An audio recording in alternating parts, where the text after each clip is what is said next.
Good morning everyone. And आज के इस वीडियो में हम आपको कुछ खास इडियम्स एंड फ्रेजेस बताने वाले हैं ट्रांसलेशन मेथड से। इसमें आप इडियम्स एंड फ्रेजेस का इंग्लिश मीनिंग और साथ साथ हिंदी ट्रांसलेशन भी सीखेंगे।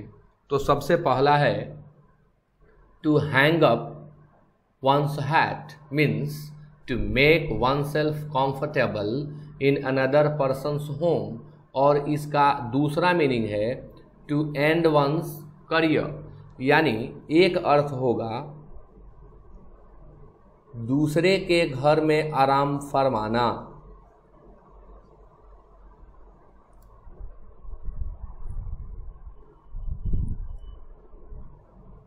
दूसरे के घर में आराम फरमाना। अब इसका वास्तविक मतलब केवल आराम फरमाना होता है, लेकिन यह जब भी यूज़ होता है तो दूसरे के घर में का सेंस लेकर ही यूज होता है। इसलिए बेहतर समझ में आने के लिए हमने लिखा दूसरे के घर में आराम फरमाना। और टू एंड वंस करियर यानी अपनी रोजी रोटी या अपने जीवन यापन के साधन को समाप्त कर लेना। तो आइए देखते हैं कैसे इसे सेंटेंस में यूज करेंगे। To hang up one's hat यानी शी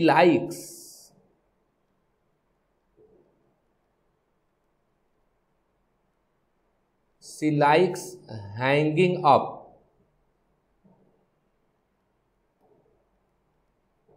हर हैट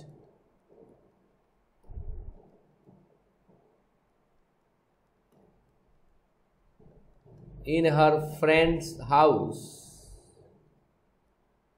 क्योंकि as she has no house to live in। लेकिन एक बात और है, यह परमानेंट के लिए नहीं होता है।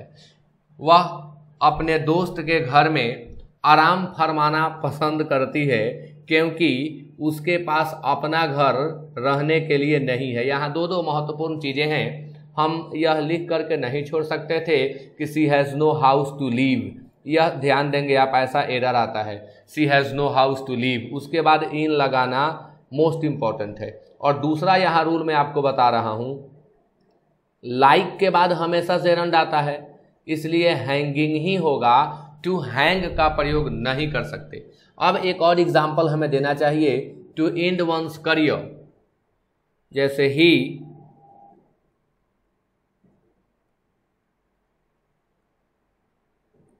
हंग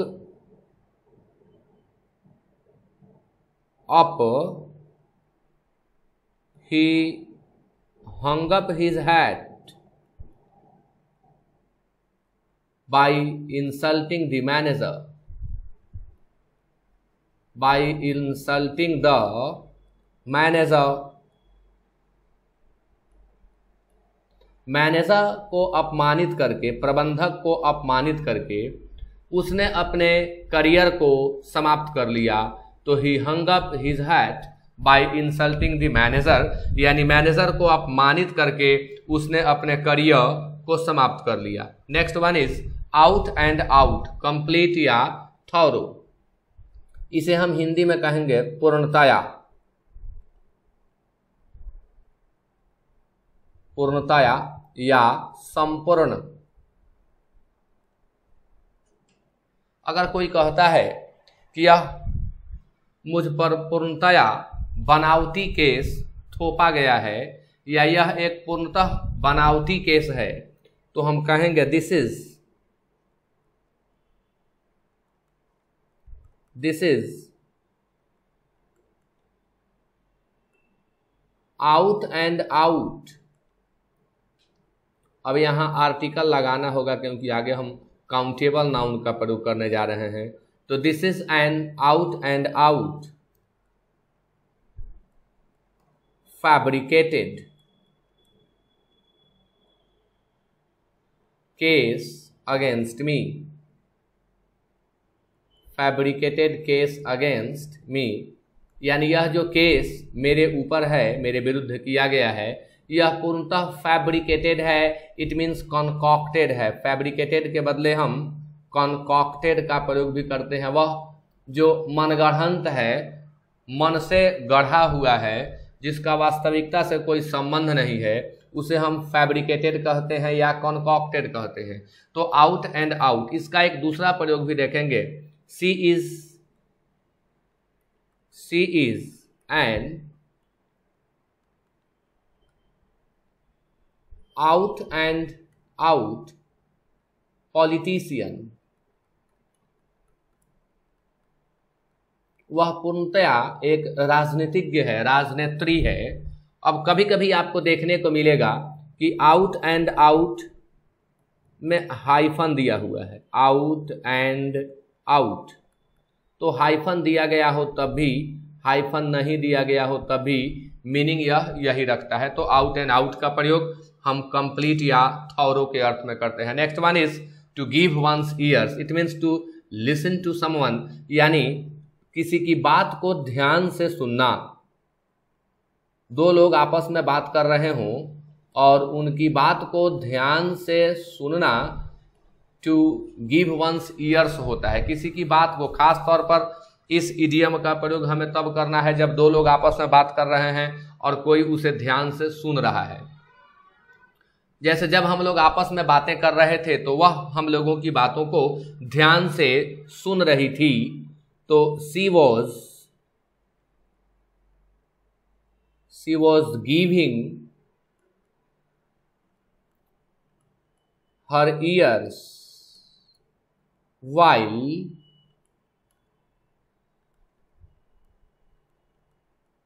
we were talking together.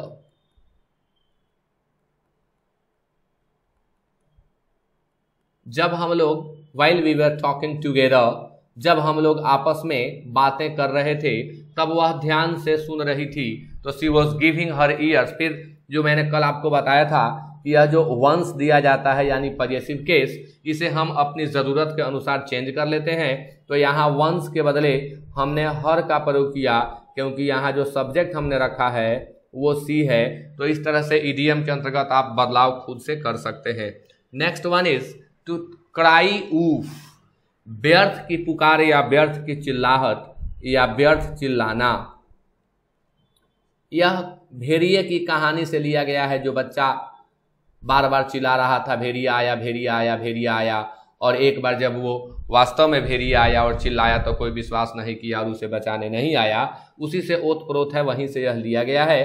To cry wolf, it means to raise false alarm, यानी व्यर्थ चिल्लाना, बेवजह चिल्लाना। तो इसे हम नाउन के रूप में भी यूज करते हैं। एक क्राई ऊफ वर्ब के रूप में यूज करने के बाद हम इसका नाउन प्रयोग भी आपको बता देते हैं। तो to cry wolf, to raise false alarm. He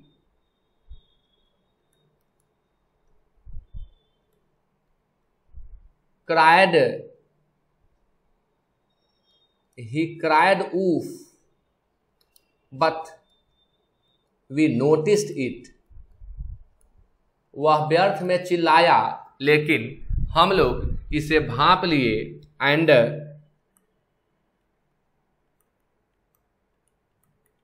didn't go to help him, और उसकी मदद करने के लिए नहीं गए। Didn't go to help him. He cried wolf, वह व्यर्थ में चिल्लाया, बेवजह चिल्लाया, लेकिन हम लोग उसकी चिल्लाहट को, इट यानी उसकी चिल्लाहट को नोटिस कर लिए, भांप लिए और उसकी मदद करने के लिए गए नहीं। यहाँ हमने इसे वर्ब के रूप में यूज किया। अब यदि इसे नाउन के रूप में यूज किया जाए तो ए क्राई वूफ हो जाता है। अर्थ वही होगा, व्यर्थ की पुकार या व्यर्थ की चिल्लाहट कर देंगे, नाउन बना देंगे। A cry woof. ए के बदले पजेसिव एडजेक्टिव का प्रयोग भी कर सकते हैं। वी, उसी वाक्य में थोड़ा बदलाव हम करके बता देते हैं। We noticed his cry wolf, he noticed we noticed his cry wolf and didn't proceed to help him। अब यहाँ पॉजेसिव एडजेक्टिव लगा देने से यह क्राई ऊफ जो है नाउन बन गया, और यहाँ यह क्राई ऊफ इस वाक्य में जो हमने यूज किया है यह वर्ब की तरह यूज हुआ है। तो वी नोटिस्ड हिज क्राई ऊफ, उसके व्यर्थ के पुकार को हम लोग भांप लिए, और डिडंट प्रोसीड, आगे नहीं बढ़े, थोड़ा सा बदल दिया मैंने यहाँ। प्रोसीड मीन्स होता है आगे आना या आगे बढ़ना, हम लोग उसकी मदद के लिए आगे नहीं बढ़े। Next one is to bear the palm, बहुत ज़्यादा यूज होता है यह to bear the palm. To bear the palm का अर्थ होता है बाजी मार लेना।